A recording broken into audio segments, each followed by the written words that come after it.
அறம் என்பது தர்மம் அல்ல, அது சேரிட்டி அல்ல, அது எத்திக்ஸ். நம்முடைய வாழ்க்கையினுடைய வாழ்வியல் முறை அறம் சார்ந்தது. அறம் சார்ந்த வாழ்க்கையை வாழ்ந்து கொண்டிருப்பவர்கள் நாம்.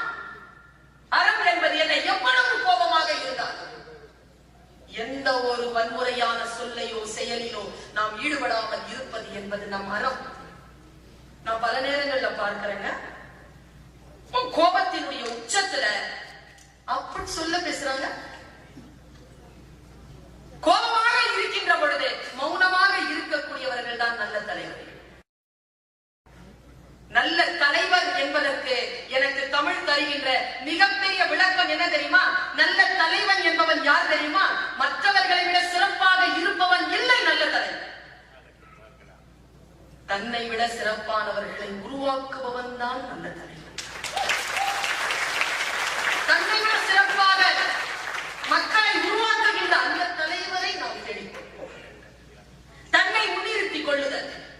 சில பேர் இருக்கிறாங்க, என்ன பத்தி நான் பேசிட்டேன், இனிமேல் நீங்க என்ன பத்தி பேச இருக்க இல்லாதுங்க. அவங்களுக்கு முன்னால அவ்வளவு விருப்பா இருக்கும். சுயம் சுயம் சுயம். அப்படி இல்லாமல் சுயத்தை கழற்றி வைத்துவிட்டு, எனக்கு தென்கட்சி சுவாமிநாதன் அவர்கள் என்கிட்ட ஒரு வார்த்தை சொன்னாங்க. பர்வீன், என்ன சந்திக்கிறதுக்கு ஒரு 4-5 பேர் வந்தாங்க.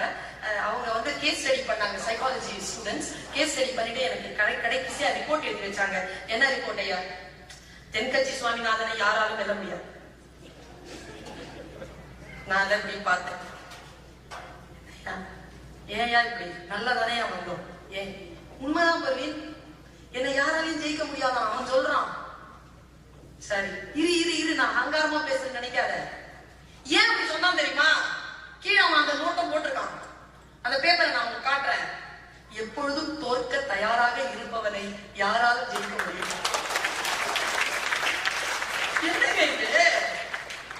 இந்த நெகிழ்வு தன்மை, இந்த அன்பு கொண்ட மனைவியின் மீது, கொண்ட கணவனின் மீது, பெற்ற பிள்ளையின் மீது, வந்து சேர்ந்த நண்பர்கள் கூட்டத்தின் மீது, நம் இனத்தின் மீது பேரன்பு கொண்டு வாழ்வது அறம்.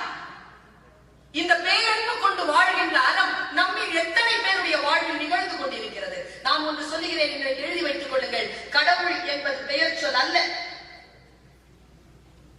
God is not noun, it's a verb. அது வினைச்சொல். கடவுள் என்பது நிகழ்கிறது, அன்பு என்பது நிகழ்கிறது, அறம் என்பது நிகழ்கிறது. நிகழ்ந்தால்தான் அதற்கு அறம் என்று பெயர், நிகழ்ந்தால்தான் அதற்கு கடவுள் என்று பெயர், நிகழ்ந்தால்தான் அதற்கு அறம் என்று பெயர். அந்த அறத்தோடு சில விஷயங்கள் நிகழ்ந்து கொண்டிருக்கின்றன, நம்ம பார்வைக்கு தெரிகிறது. நான் சமீபத்துல கணவன் மனைவி உறவு இருக்கு இல்லையா, இப்ப ரொம்ப அது வந்து நீர்த்து போய்கிட்டே இருக்கின்ற ஒரு குற்றச்சாட்டு தமிழ் சமூகத்திற்கு மேல் திணிக்கப்பட்டுக் கொண்டிருக்கிறது. ஏன்? என்ன காரணம்? என்ன காரணம்? கிராட்டிட்யூட் இல்லைங்க நமக்கு. கணவன் மீது மனைவிக்கோ, மனைவியின் மீது கணவனுக்கோ நன்றி உணர்வு இல்லை. நான் சின்ன வயசுல ஒரு ஹதீஸ் என்னுடைய தாயார் என்னிடத்தில் சொன்னார்கள். ரசூலுல்லாஹ் ஸல்லல்லாஹு அலைஹி வஸல்லம் அவர்கள், நபிகள் நாயகம் அவர்கள் நடந்து கொண்டே போனார். போயிட்டு திரும்பி வந்துட்டாங்க. அவர் போனது ஒரு மன்னரை, இடுகாடு.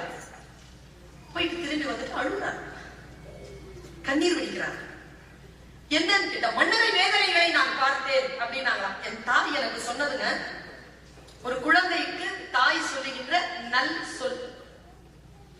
நீங்க நினைக்காதீங்க, நீங்க எது சொன்னாலும் அந்த குழந்தை கேட்காது, கேட்கும். ரெசிப்ரிகேட் பண்ணாது, அதனால அது கேட்காது முடிவு பண்ணாதீங்க, அது கேட்கும். சொல்லிட்டே இருக்கு. என் தாய் எனக்கு சொல்லிக்கொண்டே இருந்தாள், நான் என் பிள்ளைக்கு சொல்லிக்கொண்டே இருக்கேன். அது கேட்காது, ஒரு வாட்டி சொல்றேன், விட்டுரு. என் தாய் விடல, சொல்லிட்டே சொன்னா. ஏன் அழுதாராம்? 2 வேதனைகளை பார்த்தேன். இதை விட குழந்தைக்கு ஒரு விஷயத்த சொல்லி தர முடியுமா? ஒரு பெண் குழந்தைக்கு. என் அண்ணனும் இருக்கான் பக்கத்துல, அவனுக்கு ஒரு வாய்ப்பு. 2 பேருக்கும் சொன்னா எங்க அம்மா. சொன்ன வார்த்தை பாருங்க, ரசூலுல்லாஹ் அழுதுட்டே இருந்தா. நான் வந்து அது எங்கேயுமே வாசிக்கலைங்க. ஆனா அம்மா ரசூலுல்லாஹ் மேல போட்டு சொன்னாங்களா? இல்ல எனக்கு தான் அந்த ஹதீஸ் இன்னும் கிடைக்கலையான்னு தெரியல. ஆனா அது உண்மையாதான் இருக்கும். அது எனக்கு தான் சொன்னா கிடைக்காம இருக்கும். எங்க அம்மா சொல்றது பொய்யா இருக்காதுங்கிற நம்பிக்கை எனக்கு உண்டு. அந்த அம்மா சொல்லுது, என்னத்துக்காக அவர் அழுதாருன்னா, ஆண்கள் நரக நெருப்பில் இருப்பதை பார்த்தார். அவர்கள் செய்த பிழை என்ன என்றால், சொல்றார், சிறுநீர் தன்னுடைய சிறுநீர் தன் காலில் படுவதிலிருந்து தன்னை காப்பாற்றிக் கொள்ளவில்லை. தூய்மையை இப்படி சொல்லிட்டாங்க அம்மா. சிறுநீர் கழிக்கின்ற பொழுது குழந்தைகள் அதை காலிலே படாமல் இருக்க வேண்டும் என்று நான் அந்த தமிழகத்திலே அந்த சூழலிலே வாழக்கூடிய அந்த குழந்தைக்கு சொல். அடுத்தது, பெண்கள் நிறைய பேர் மன்னரையில் வேதனை அனுபவித்தார்கள். என்ன என்றால், தான் கொண்ட கணவன் மீது நன்றி இல்லாமல் இருந்தார்கள். அப்படி என்ன நன்றி இல்லாமல் இருந்தார்கள்? ஒரு வார்த்தை சொன்னாங்களோ, உன்னால நான் என்ன சுகத்தை கண்டேன். எங்க அம்மா சொன்ன டயலாக். இந்த சொல்லுக்கு நரக வேதனை என்று என் தாய் என்னிடத்தில் சொல்கிறார். உன்னால் எனக்கு என்ன சுகம் கிடைத்தது என்று ஒரு பெண் பேசுவது நன்றி இல்லாத ஒரு பேச்சு. எவ்வளவு முறை சொல்லும். எங்க அப்பாவும் தான் என்ன எத்தனையோ இடத்த பார்த்தாரு. எப்போ 40 வருஷம் அப்புறமா கல்யாணம் ஆயிட்டு. அங்கெல்லாம் பண்ணியிருந்தேன்னா இன்னைக்கு இந்த மாதிரி நான் சீரழிஞ்சிருப்பேனா? நன்றி உணர்தல் ஒரு பெண்ணுக்கு இருக்க வேண்டும். அதே உணர்வு ஒரு ஆணுக்கு இருக்க வேண்டும். எனக்கு தெரிஞ்சு நன்றி உணர்வு எல்லா ஆண்களுக்கும் above 60 வந்துருதுங்க. அது எங்க இருந்தா ஒழிஞ்சிட்டு இருக்கோ வந்து சேர்ந்துருக்கு. அது ஒரு 30 வயசுல வந்தா என்ன, ஒரு 35 வயசுல வந்தா என்ன, வேற வழியே இல்லாத வந்துருக்குமா? அவதாங்க என்ன பார்த்துக்கிட்டா, அவதாங்க என் பிள்ளைகளை வளர்த்தா, அவ இல்லன்னா நான் இல்லைங்க. அந்த வினாடியில் நீ அதை சொன்னாயா? நிகழ்ந்து கொண்டே இருக்கின்ற ஒன்று சொன்னாயா? எங்க ஒரு பொண்ணு என்ன நாங்க விடுறாளா? தன் அடையாளம், தன் உணவு, தூக்கம், உடை, தமிழ் சமூகத்தில் குலதெய்வத்தை கூட மாத்திக்கிறாங்க. அந்த பெண்ணின் மீது ஒரு கிராட்டிடியூட் இருக்குதா? ஒரு ஆணின் மீது ஒரு பெண்ணுக்கு கிராட்டிடியூட் இருக்குதா? இந்த கிராட்டிடியூட் இல்லாததனால்தான், இந்த நன்றி அறிதல் இல்லாததனால்தான் நான் சொல்லுகிறேன், இந்த நன்றி அறிதல் வர வேண்டும் என்றால் 2 பேரும் சேர்ந்து இலக்கியம் சார்ந்த சூழலில் இருங்கள். இலக்கியத்தை வாசிங்க. நான் ஒரு இலக்கியத்தை சொல்றேன். நீங்க கார் ஓட்டிட்டு போகும்போதே கனவு கண்டுகிட்டே போங்க, இந்த மாதிரி ஒரு பொண்ணு நம்ம வாழ்க்கையில கிடைச்சிருந்தா நாம எவ்வளவு சந்தோஷமா இருப்போம் அப்படின்னு. அவள் உங்கள் பக்கத்தில் தான் இருக்கிறார். முதலில் நீங்கள் அதை நம்ப வேண்டும்.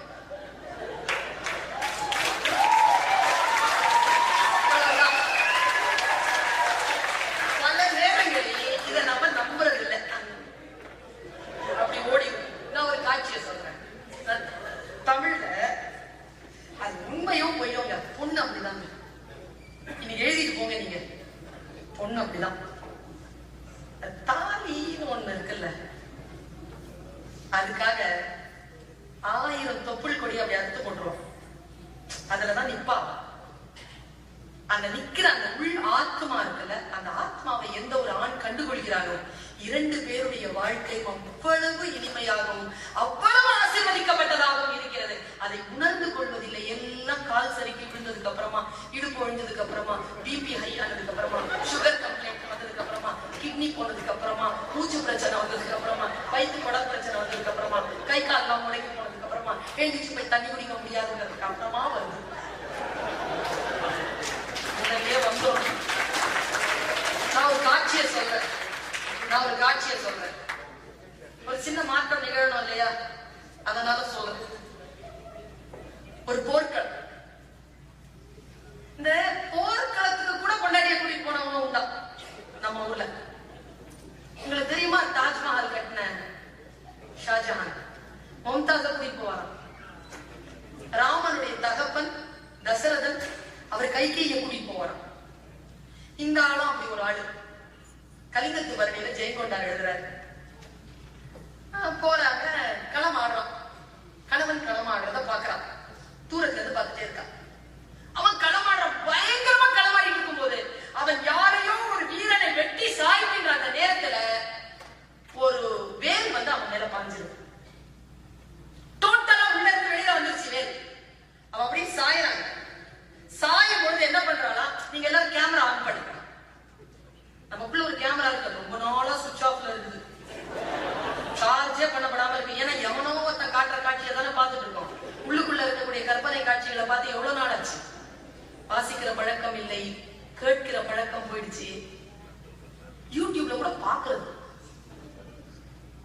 என்ன போட்டிருப்பாங்க, எப்படி பேசுறாங்க, இப்படிதான் காதல அப்படி கேட்கிற அந்த பழக்கம் இல்லை.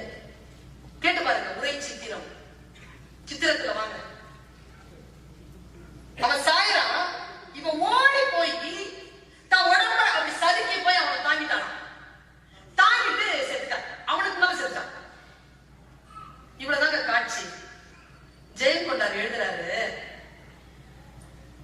தன் கணவன் உடலை மண் மகள் தழுவாள் முன் தன் உடலால் தாங்குவாளை காண்மின் காண்மின். மண்ணு நகர ஒரு பொண்ணு தானே, தன் புருஷனை ஒரு பொண்ணு தன் கண் முன்னால தழுவ முடியாதான். அதனால தன் உடலால் தாங்குவாளை காண்மின் காண்மின். பின்னாட்டு மகளிர் தன் கொழுநன் உயிரை புணரா முன்னம் ஆவி ஒக்க விடுவாளை காண்மின் காண்மின். செத்துட்டாங்கன்னா வீர மரணம் அடைஞ்சாங்கன்னா அங்கதான் தேவதைகள் வந்து அவங்களை கல்யாணம் பண்ணி பண்ணுவாங்க. அவன் வீர மரணம் அடைகிறான். ஏதேனும் ஒரு தேவதை வந்து தன்னுடைய கணவனுடைய உயிரோடு சேர்ந்துவிடக் கூடாது என்பதற்காக தன்னுடைய ஆவியை தன் கணவனுக்கு முன்னால விட்டுட்டு அங்க போய் நின்றுட்டான். இப்படி எழுதுறாங்க ஜெயகொண்டான். அவ வேற யாரும் இல்ல, உங்க லெப்ட் சைட்லயோ இல்ல ரைட் சைட்லயோ நீங்க தாலி கட்டிக்கிட்டு உட்காந்துருக்கான். அடையாளம் காண வேண்டும். நான் குவைத் நினைக்கிறேன், மனசுல தோணுச்சு, அது சொன்னேன். நான் பார்த்த காட்சி இது சொல்லணும் தோணுது, அதனால சொல்றேன். இந்த சமயம் இவ்வளவு அற்புதமானது தெரியுமா? எங்க இஸ்லாத்துல ரசூலுல்லாஹ் வந்த போது தன் மலையிலிருந்து திரும்பும் போது உடம்பெல்லாம் நடுங்கிட்டு இருந்த அந்த அம்மாவை, அந்த ஐயா உடம்பு நடுங்கிட்டு வர, என்னை கடவுள் தேர்ந்தெடுத்து விட்டான் ரசூலுல்லாஹ்வாகன்னு சொல்றாங்க. கதீஜா அவரோட மூத்தவர், அவங்க மனைவி என்ன பார்த்து சொன்னாங்க தெரியுமா? நான் நம்புகிறேன் முஸ்லிம்களினுடைய 5 கடமைகளில் முதல் கடமை ஈமான், நம்பிக்கை. அப்படி என்றால் இஸ்லாத்தை முதலில் ஏற்றவள் ஒரு பெண் தான். அவள் நம்பினாள், ஒரு கணவனுடைய மனைவியாக நம்பிய. நான் ஒன்று சொல்றேங்க, உங்க மனைவிமார்களுக்கு சொல்கிறேன், உங்கள் கணவனை நீங்கள் நம்புகிறீர்கள் என்று மட்டும் அவர்களுக்கு நீங்கள் தெரியப்படுத்தி விடுங்கள். உங்களை துன்புறுத்துவதில் இருந்து அவர் உங்களை விடுவிப்பார். மற்றதெல்லாம் அவ்வளவு பாதிக்கப்பட்டு இருக்காங்க. அவங்கள நம்ம நம்புறது இல்லை அப்படி இருக்காங்க. இன்னில இருந்து அந்த முடிவை கொஞ்சம். இந்த கல்கத்தா காதி பத்தி நான் பேசின பேச்ச கேட்டிருக்கீங்களா? நான் கல்கத்தா போயிருந்தேன். அப்ப வந்து இந்த விவேகானந்தருடைய குரு ராமகிருஷ்ண பரமஹம்சர் அவர் மேல எனக்கு கொஞ்சம் ஆர்வம் உண்டு. அவர் வணங்கிய காளிய போய் நான் பார்க்கணும்னு நினைச்சேன். என்னதான் இருக்குது அதுல போய் பார்க்கலான்ட்டு வணங்க போகவில்லை. பார்த்து மரியாதையாக பார்க்க போயிட்டே இருக்கிறேன். திடீர்னு என் மனசுல ஒரு எண்ணம், இவ்வளவு கோமா இருக்கிற பெண் கிட்ட எப்படி யாரும் வேண்டுதல் கேட்க முடியும்? அவ கடத்தாங்க, கண்ணெல்லாம் அப்படி திறந்துட்டு நாக்க வெளியில போட்டுட்டு அப்படி இருக்கிறான். நம்ம வீட்டுல அந்த மாதிரி அம்மா இருந்துச்சுன்னா ஒரு வார்த்தை பேசுவோம் இல்ல? பேச மாட்டாங்க. சாப்பாடு என்ன கேட்டுருங்க பாப்போம். விஷம் வச்சிருக்கிறேன், நீங்க என்ன சொல்லணும்? சாப்பிட்டு படுத்துருப்போம், நான் வரதுக்கு லேட் ஆகும் சொல்லணும். வேற வாய்ப்பு இல்லை. கோபமா இருக்கிற பெண்ணுங்க என்ன இவ்வளவு என்ன கான்செப்ட் இருக்கு? காளி கான்செப்ட், ஐ காளி என்ன கான்செப்ட்? ஏன் தெரியுமா காளி இப்படி பொண்ணு கோபமா இருக்கும்? ஏதோ ஒண்ணு அலர்ஜி ஆனா ஹேன்னு கீழே இறங்காம கோபம் அப்படி ஏறி நிக்கிற பொம்பளைங்களே எனக்கு பிடிக்கும். அது ஏறி நிக்கிறது கோபமா. அப்புறமா அதனுடைய ரகசியத்தை சொன்னாங்க. அது காலில் யாரையோ போட்டு மிதிச்சுக்கிட்டு கோபத்துலதான் மிதிக்குதா அப்படின்னு கேட்டா, ஆமாமா கோபத்துலதான் மிதிச்சுனா. ஆனா அந்த ஜெஸ்டர் இருக்குல்ல, அது கோபமான ஜெஸ்டர் இல்லையா, கோபம் தனிக்க ஜெஸ்டராங்க. காளிங்கிறது யாரையோ போட்டு மிதிச்சதுனால கோபம் போயிருக்கு அந்த அம்மாக்கு. இதான் பாயிண்ட். ஒரு அம்மாவுடைய கோபம் போகணும்னா